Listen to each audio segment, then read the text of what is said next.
Alhamdulillah wa ala alihi wa sahbihi wa mawalah. Amma ba'd. Alhamdulillah, kita bersyukur kehadirat Allah. Malam hari ini kita dapat berkumpul kembali, dapat bertatap muka walaupun hanya lewat layar kaca ataupun layar handphone.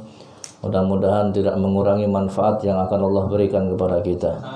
Mudah-mudahan manfaat yang besar akan terus diberikan kepada kita, baik manfaat dalam urusan dunia maupun manfaat dalam urusan akhirat. Amin ya rabbal alamin. Salawat beserta salam semoga Allah curah limpahkan kepada junjungan kita baginda agung Nabi Muhammad sallallahu alaihi wasallam, juga kepada keluarganya, para sahabatnya serta pengikutnya sampai yaumil qiyamah.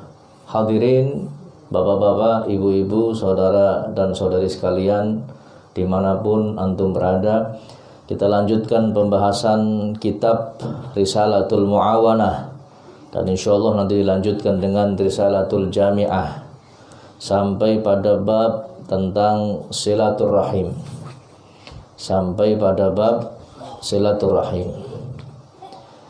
Bismillah, alhamdulillah, wassalatu wassalamu ala rasulillah Sayyidina Muhammad ibn Abdullah wa ala alihi wa sahbihi wa mawalah. Qala musannif rahimahullahu ta'ala wa nafa'ana bihi wa bi'ulumihi fid daraini amin ya rabbal alamin.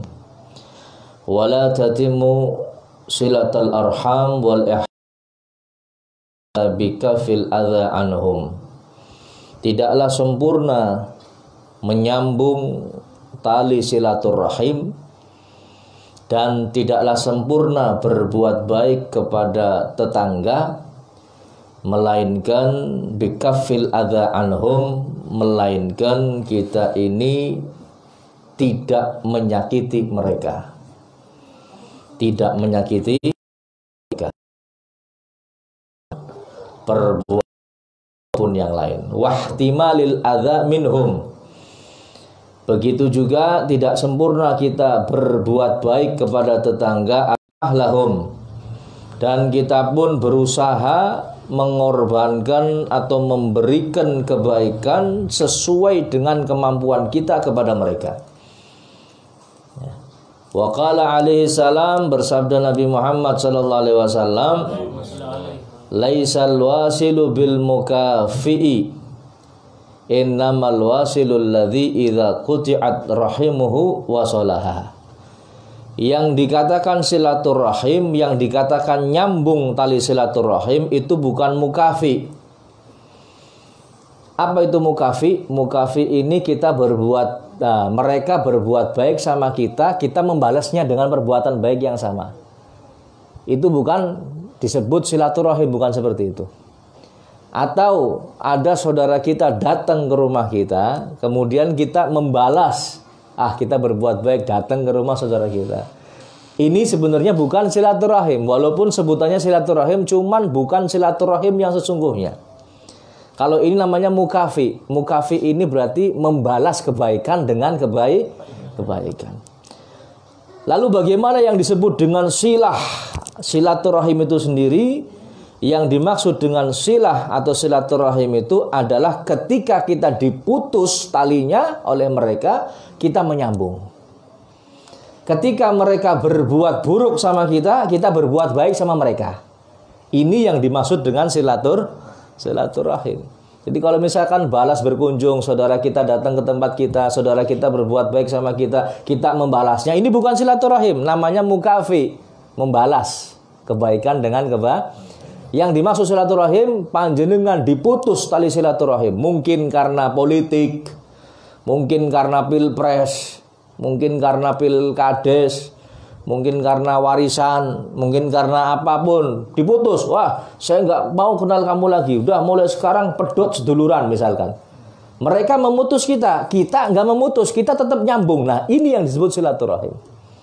Orang yang memutus tali silaturahim dosa besar, dan orang yang menyambung tali silaturahim mendapatkan pahala silaturahim.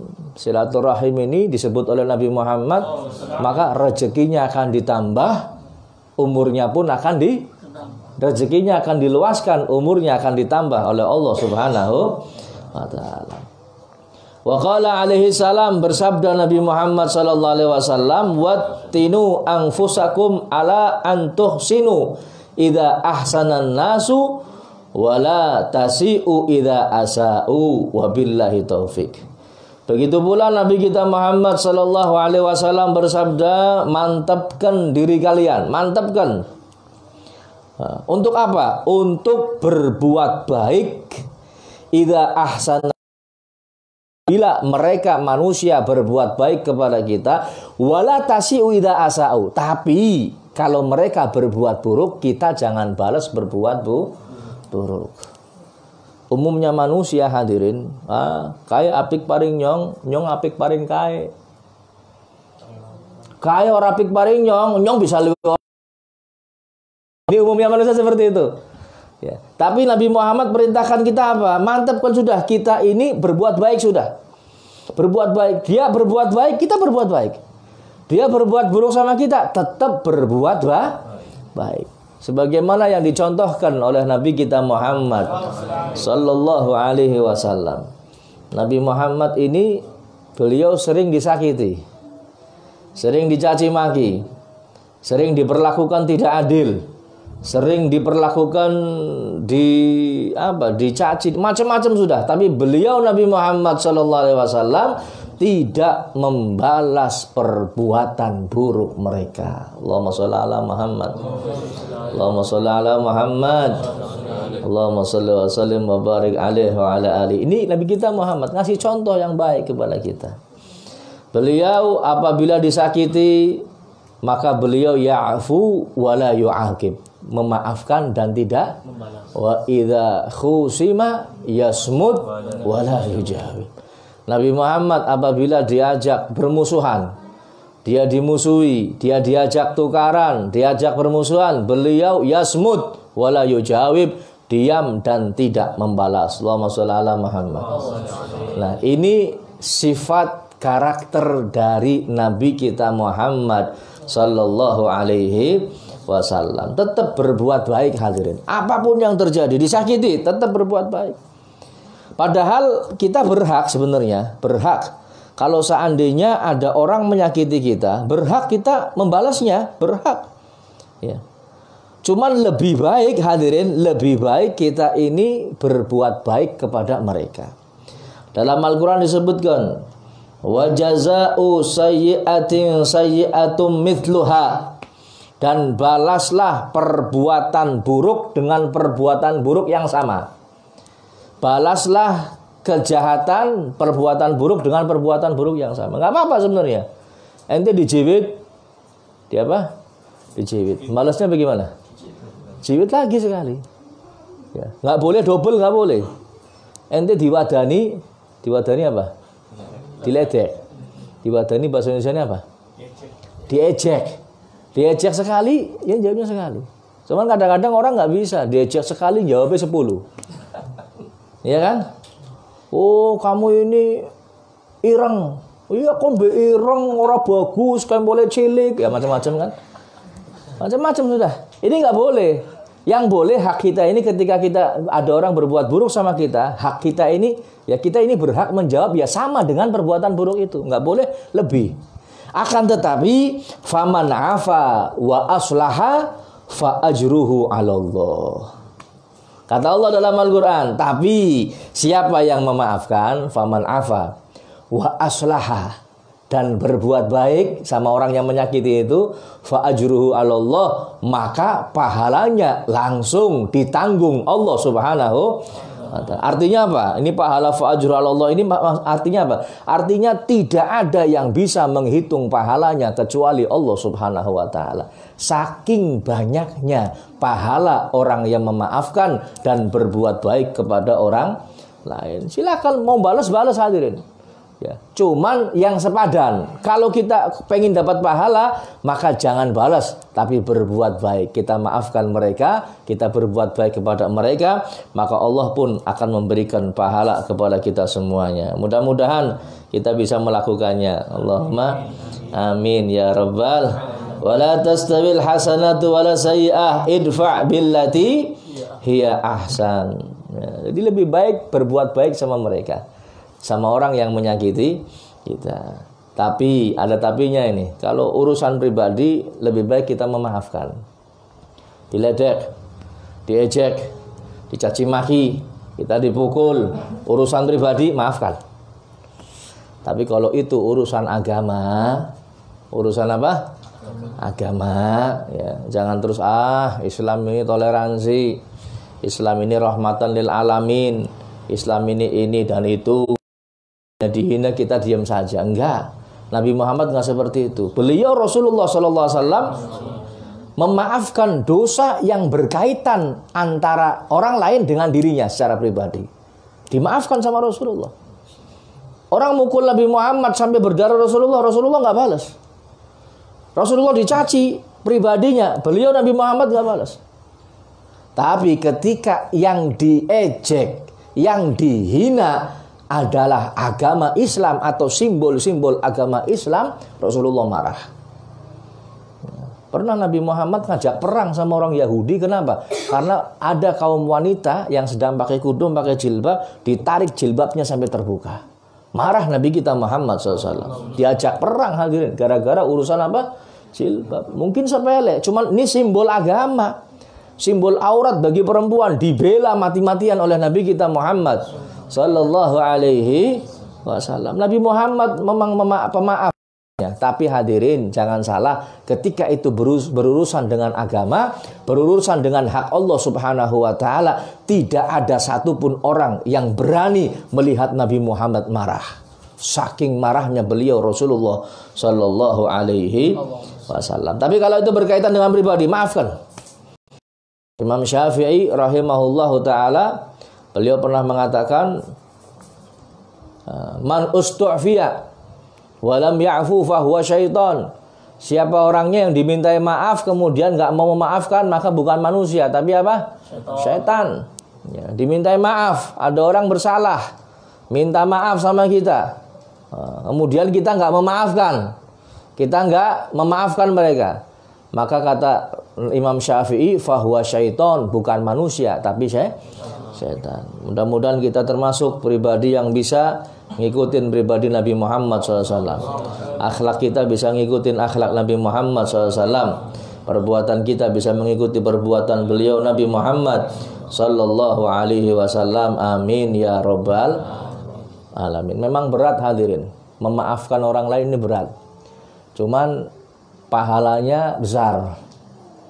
Pahalanya besar.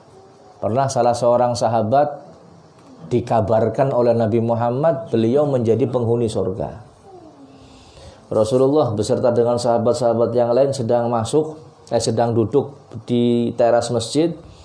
Kemudian beliau Rasulullah mengatakan, yadkhul alaikum min hadzal bab rajulun min ahlil jannah. Kata Rasulullah, akan masuk dari pintu ini. Pintunya mungkin ada beberapa. Dari pintu ini akan masuk seseorang yang dia termasuk penghuni surga. Para sahabat,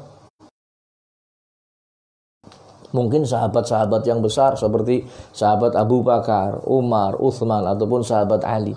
Tapi ternyata yang masuk sahabat biasa, bukan sahabat-sahabat yang besar, orang biasa. Orang ini nggak disangka-sangka orangnya. Besok harinya Rasulullah masih mengatakan perkataan yang sama. Yadkhul alaikum min hadzal bab rajulun min ahlil jannah. Akan masuk dari pintu ini seseorang yang termasuk penghuni surga. Orangnya sama hadirin. Sama orangnya. Sampai ketiga kali Nabi Muhammad menyebutkan orang ini akan masuk dari pintu ini dan dia termasuk penghuni surga.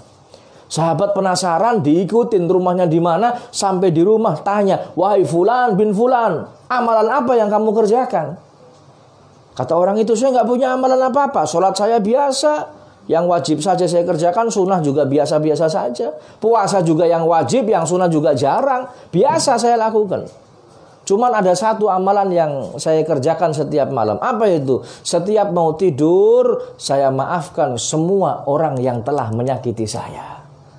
Jadi dalam hati saya ini kosong, nggak ada orang yang saya maafkan semua orang yang menyakiti. Siapapun dia, saya maafkan ketika saya mau tidur.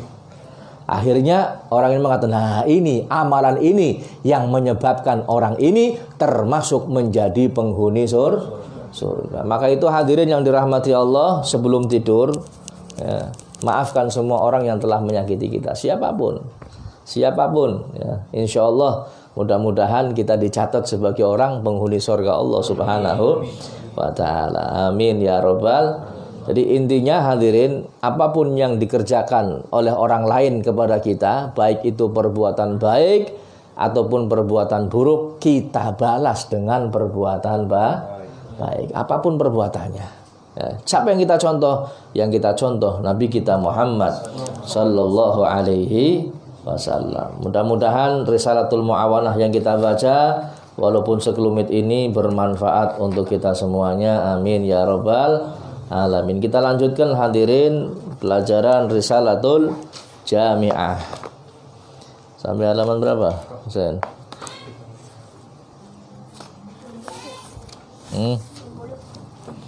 Sampai halaman berapa? 60.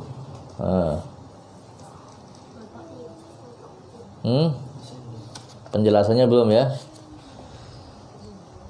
Bab ta'atul qalbi, ketaatan hati. Wa min ta'atil qalbi, sebagian dari ketaatan hati itu adalah al-imanu billah, beriman kepada Allah, wal yaqin, dan yakin, wal ikhlas, wa tawadhu, rendah hati, wan nasihatu lil muslimin, memberikan nasihat kepada orang Islam, wasakho, loman, dermawan, bahasa Tegalnya apa?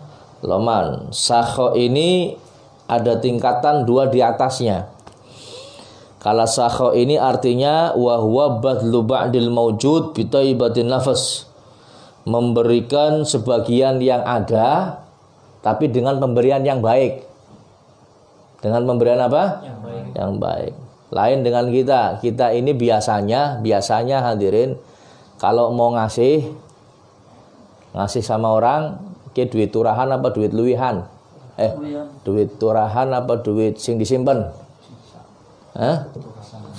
Duit turahan, duit luwihan. Tapi sakho ini enggak. Sakho ini loman, dermawan, memberikan bukan uang lebihan, tapi uang yang terbaik yang ada dalam diri kita. Al-jud lebih hebat lagi ini. Al-jud lebih hebat. Sebagian besar diberikan sama orang lain. Ini al-jud. Ya, jarang orang yang bisa sampai derajat al-jud. An yubdila aktsar ma indahu. Ya, jadi lebih banyak daripada yang disimpan. Kita punya uang 1 juta, buat sedekahnya 900.000. Sing dijakan 100.000. Sanggup boleh? Sanggup boleh? Saya jadi ingat ceritanya ini, ada mahasiswa ceritanya sembahyang Jumat. Mahasiswa kan duitnya pas-pasan. Sembahyang Jumat nang sake ana duit 1.000 dan siji, kemudian ada 5.000-an satu. Kaleng lewat. Pengen sedekah 5.000-an, dia ngambil uang dipilih simbang ewunan di. Pilih 5.000-an dimasukkan. Nah, ini pas dimasukkan, nggak sengaja yang 100.000 ketarik jatuh sebelahnya. 5.000 dimasukkan. Ya. Kalengnya masih di depan dia. Lah, sebelahnya mahasiswa ini lihat uangnya mahasiswa itu jatuh 100.000. Dilutik mahasiswanya, Mas, niki duite. Pikirnya mahasiswa, oh ini orang sebelah saya mau sedekah. Duit 1.000 ini dilempit, dilebokna nang kaleng. Kalengnya jalan. Wong sing nang sebelah nglutik, Mas, kowe dudu duite nyong, duite jenengan tiba, nyong balakna paring panjenengan. Ya Allah. Didelengna niku kalenge. Sampai jalan dilihatkan terusan. Kayong elom ya. Kayong elom. Nah, ini tingkatan jud saja hadirin jarang kita ini ada. Jarang sekali. Jud ini kita punya uang 1 juta, 50% lebih kita sedekahkan. Ini jud. Ya. Al-ithar yang lebih tinggi lagi, al-ithar namanya. Al-ithar ini lebih mengutamakan orang lain ketimbang diri kita sendiri. Kitanya butuh. Kita punya makan 1 piring. Kita lapar, butuh ini makanan. Cuman kita ini mikir ada orang yang lebih membutuhkan, makanannya diberikan ke orang lain.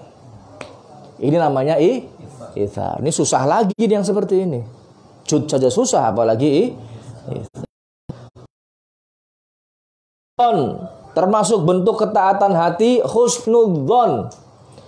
Husnudzon ini prasangka baik. Orang yang berprasangka baik, hadirin, tidak akan rugi. Tidak akan apa? Rugi. Ya. Terutama prasangka baik sama Allah, wajib ini. Prasangka baik sama Allah. Disebutkan dalam hadis khaslatani, ada dua hal yang tidak ada kebaikan yang lebih tinggi daripada dua hal ini, yaitu husnudzon billah wa husnudzon bi ibadillah, yaitu berprasangka baik kepada Allah dan berprasangka baik kepada hamba-hamba Allah. Orang yang prasangka baik, insya Allah untung semuanya. Sekalipun prasangkanya salah, tapi tetap akan mendapatkan manfaat dari prasangka yang baik itu. Kemudian berikutnya wa ta'dhimu sya'airillah. Ketaatan hati yang berikutnya adalah mengagungkan lambang-lambang syiar agama Allah Subhanahu wa taala. Ini ketaatan hati. Al-Qur'an, masjid, kitab-kitab agama. Ya, ini lambang lambang kebesaran Allah Subhanahu wa ta'ala. Ini termasuk ketaatan hati. Atau mungkin Mekah, Madinah dan lain sebagainya, ini termasuk mengagungkan lambang kebesaran Allah Subhanahu wa syukru ala ni'amillah. Termasuk ketaatan hati bersyukur atas nikmat Allah yang diberikan kepada kita. Ya, syukur ini ada 3. Syukur bil lisan, ya, yaitu wa huwa tsana 'ala Allah, memuji Allah Subhanahu wa taala. Wa syukur bil jawarih, dan syukur dengan anggota badan. Dengan anggota badan. Artinya apa? Menggunakan anggota badan ini untuk beribadah kepada Allah. Wa syukur bil janan, dan syukur dengan hati. Syukur dengan hati apa? Meyakini bahwa semua yang Allah berikan, semua yang ada pada diri kita ini, semuanya adalah nikmat dari Allah Subhanahu wa ta'ala. Maka hadirin, syukur ini seharusnya setiap saat kita sebut, kita haturkan kepada Allah Subhanahu wa ta'ala. Sebab nikmat Allah setiap saatnya nggak pernah berhenti. Nikmat Allah setiap saatnya nggak pernah berhenti. Sampai detik ini panjenengan dikasih nikmat sama Allah, bisa menghirup oksigen secara normal. Ini satu nikmat yang luar biasa, hadirin. Satu nikmat yang luar biasa. Ada orang di Saudi kalau nggak salah masuk rumah sakit. Ya, karena sudah tua, dia jalan mungkin naikin tangga sedikit nggak kuat, pingsan. Masuk rumah sakit setelah 1 hari 2 hari, kemudian pulang sudah sehat. Karena mungkin kecapean, terus dikasih oksigen, nggak diapa-apain, sembuh 2 hari. Ya, kemudian setelah pulang dikasih nota bayaran, kwitansi. Kan deleng nota ini kalau nangis. Jadi dokter, kenapa nangis? Sudah, kalau memang kamu nggak mampu bayar, nggak usah nangis. Nanti pemerintah yang bayar sudah. Enggak, saya nangis bukan karena saya nggak bisa bayar, saya mampu bayar. Mungkin sekitar 600 atau 800 real. Yang duit rupiah pirasa 800 real. Sudah setengah, 2 jutanan ya, 2 juta. Ya 2 dinar, 2 juta pikiran yang nangis. Oh ini pikiran dokternya karena duitnya. Jangan khawatir, sudah, ini bukan apa. Kalau ente nggak sanggup bayar, nanti yang bayar pemerintah. Enggak, saya bukan masalah duitnya. Saya ini bayangaken, ya Allah, saya baru menghirup oksigen sehari 2 hari saja di rumah sakit, wis pan 2 juta nyong bayar. Lah Allah kasih saya oksigen gratis. Mulai saya ceprot lahir sampai sekarang, Allah nggak pernah nagih. Coba nih ente dimen kwitansi tinggal minggu, tinggal Sabtu nang Gusti Allah, pan bayarnya nggo apa coba? Ini dikasih gratis sama Allah. Sampai detik ini hadirin, kita bisa menghirup oksigen dengan normal, nikmat yang luar biasa dari Allah Subhanahu wa taala. Makanya jangan berhenti untuk bersyukur kepada Allah Subhanahu wa taala. Dan yakinilah semua yang ada dalam diri kita, mulai dari ujung rambut sampai ujung kaki, semuanya ini nikmat dari Allah Subhanahu wa taala. Allah ciptakan Laqad khalaqnal insana fi ahsanit taqwim. Allah ciptakan kita bentuknya sempurna hadirin. Mata luar biasa dikasih nikmat sama Allah. Mata coba dikasih tutup. Ana wulu matane, ana alise. Kan indah. Ya. Bentuk penciptaannya luar biasa. Coba panjenengan dimen mata laka kelopak matane coba. Turu, orang merem, mendelik terus. Kan nggak enak dilihat. Ya. Jadi ini Allah kasih nikmat yang luar biasa. Makanya gunakan nikmat ini, ya, gunakan nikmat ini ya untuk bersyukur kepada Allah Subhanahu. Wa syukru ala ni'amillah, bersyukur atas nikmat Allah. Kal Islam, seperti nikmat dikaruniai oleh Allah.